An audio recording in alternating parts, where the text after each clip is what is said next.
प्रबोधिनी एकादशी की कथा एवं महात्म्य। हमने यह कथा पद्म पुराण के उत्तरखंड से ली है। युधिष्ठिर ने पूछा, श्री कृष्ण, अब कार्तिक शुक्ल पक्ष में जो एकादशी होती है उसकी महिमा बताइए।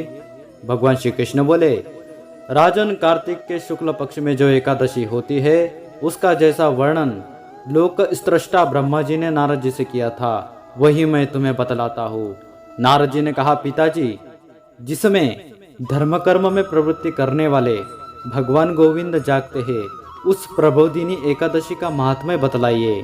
ब्रह्मा जी बोले, मुनि श्रेष्ठ, प्रबोधिनी का महात्म्य पाप का नाश, पुण्य की वृद्धि तथा उत्तम बुद्धि वाले पुरुषों को मोक्ष प्रदान करने वाला है।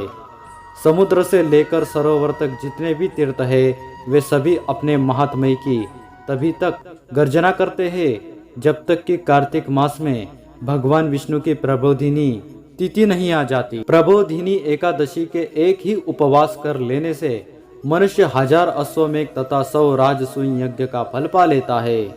बेटा, जो दुर्लभ है, जिसकी प्राप्ति असंभव है तथा जिसे त्रिलोकी में किसी ने भी नहीं देखा है, ऐसी वस्तु के लिए भी याचना करने पर प्रबोधिनी एकादशी उसे देती है।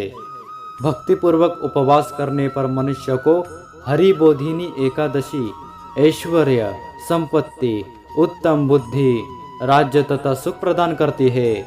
मेरु पर्वत के समान जो बड़े बड़े पाप है उन सबको यह पापनाशिनी प्रबोधिनी एक ही उपवास से भस्म कर देती है। पहले के हजारों जन्म में जो पाप किए गए हैं उन्हें प्रबोधिनी की रात्रि का जागरण रुई के ढेरी के समान भस्म कर डालता है। जो लोग प्रबोधिनी एकादशी का मन से ध्यान करते तथा इसके व्रत का अनुष्ठान करते हैं उनके पितर नरक के दुखों से छुटकारा पाकर भगवान विष्णु के परम धाम को चले जाते हैं। ब्राह्मण, अश्वमेघ आदि यज्ञों से भी जिस फल की प्राप्ति कठिन है वह प्रबोधिनी एकादशी को जागरण करने से अनायास ही मिल जाता है।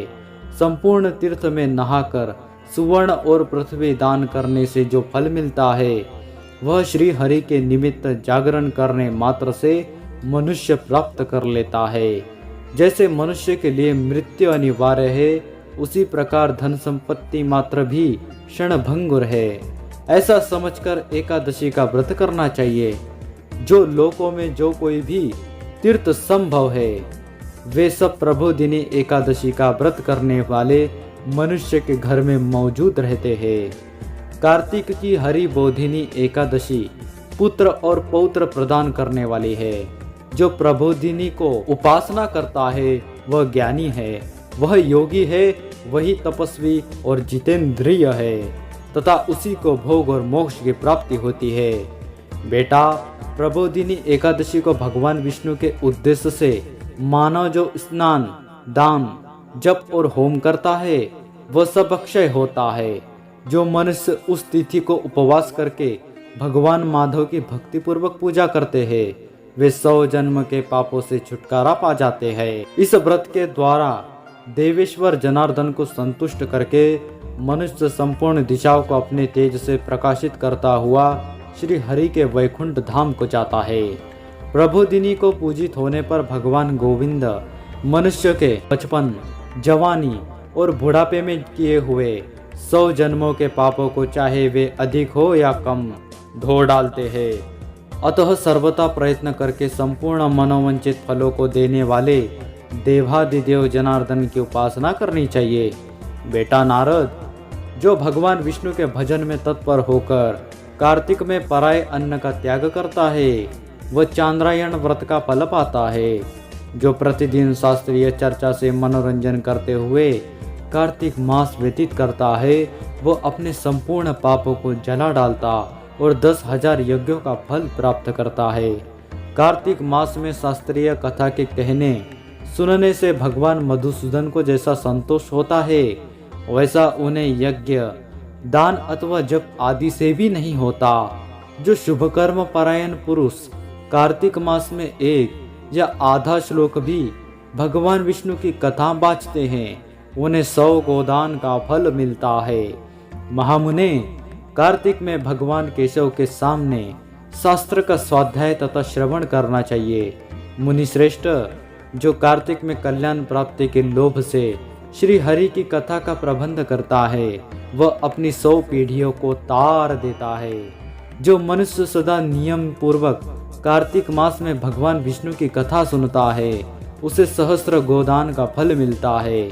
जो प्रबोधिनी एकादशी के दिन श्री विष्णु की कथा श्रवण करता है उसे 7 द्वीपों से युक्त पृथ्वी दान करने का फल प्राप्त होता है। मुनि श्रेष्ठ जो भगवान विष्णु की कथा सुनकर अपनी शक्ति के अनुसार कथावाचक की पूजा करते हैं उन्हें अक्षय लोक की प्राप्ति होती है। नारद, जो मनुष्य कार्तिक मास में भगवत संबंधी गीत और शास्त्रोक्त विनोद के द्वारा समय बिताता है उसकी पुनरावृत्ति मैंने नहीं देखी है। मुने, जो पुण्यात्मा पुरुष भगवान के समक्ष गान, नृत्य, वाद्य और श्री विष्णु की कथा करता है वह तीनों लोकों से ऊपर विराजमान होता है। मुनिश्रेष्ठ, कार्तिक की प्रबोधिनी एकादशी के दिन बहुत से फल फूल, कपूर, अर्गजा और कुमकुम के द्वारा श्री हरि की पूजा करनी चाहिए। एकादशी आने पर धन की कंजूसी नहीं करनी चाहिए क्योंकि उस दिन दान आदि करने से असंख्य पुण्य की प्राप्ति होती है। प्रबोधिनी को जागरण के समय शंख में जल लेकर फल तथा नाना प्रकार के द्रव्यों के साथ श्री जनार्दन को अर्घ्य देना चाहिए। संपूर्ण तीर्थों में स्नान करने और सब प्रकार के दान देने से जो फल मिलता है वही प्रबोधिनी एकादशी को अर्घ्य देने से करोड़ों गुना होकर प्राप्त होता है। देवर्षे, अर्घ्य के पश्चात भोजन, आच्छादन और दक्षिणा आदि के द्वारा भगवान विष्णु की प्रसन्नता के लिए गुरु की पूजा करनी चाहिए। जो मनुष्य उस दिन श्रीमद् भगवत की कथा सुनता तथा पुराण का पाठ करता है उसे एक एक अक्षर पर कपिला दान का फल मिलता है। मुनिश्रेष्ठ, कार्तिक में जो मनुष्य अपनी शक्ति के अनुसार शास्त्रोक्त रीति से वैष्णव व्रत एकादशी का पालन करता है उसकी मुक्ति अविचलित है। केतकी के एक पत्ते से पूजित होने पर भगवान गरुड़ ध्वज 1000 वर्ष तक अत्यंत तृप्त रहते हैं।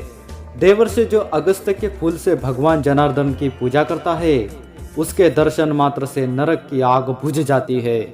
वत्स, भगवान जनार्दन के तुलसी के पत्र और पुष्प अर्पण करते हैं उनका जन्म भर का किया हुआ सारा पाप भस्म हो जाता है।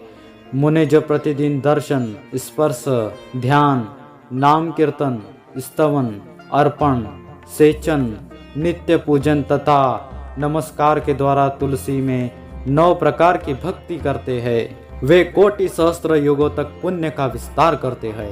नारद, सब प्रकार के फूलों और पत्तों को चढ़ाने से जो फल प्राप्त होता है वह कार्तिक मास में तुलसी के एक पत्ते से मिल जाता है। कार्तिक आया देख प्रतिदिन नियम पूर्वक तुलसी के कोमल पत्तों से महाविष्णु श्री जनार्दन का पूजन करना चाहिए। 100 यज्ञ द्वारा देवताओं का यजन करने और अनेक प्रकार के दान देने से जो पुण्य होता है वह कार्तिक में तुलसी दल मात्र से केशव की पूजा करने पर प्राप्त हो जाता है। इस प्रकार हमने आपको प्रबोधिनी एकादशी का संपूर्ण महात्म्य बता दिया। वीडियो पसंद आए तो वीडियो को लाइक कीजिए, चैनल को सब्सक्राइब और भक्तों से शेयर कीजिए। जय श्री कृष्ण, हरिओम। सनातन धर्म की है ये कथा, सुनाते हैं हम भगवान की महिमा गाथा।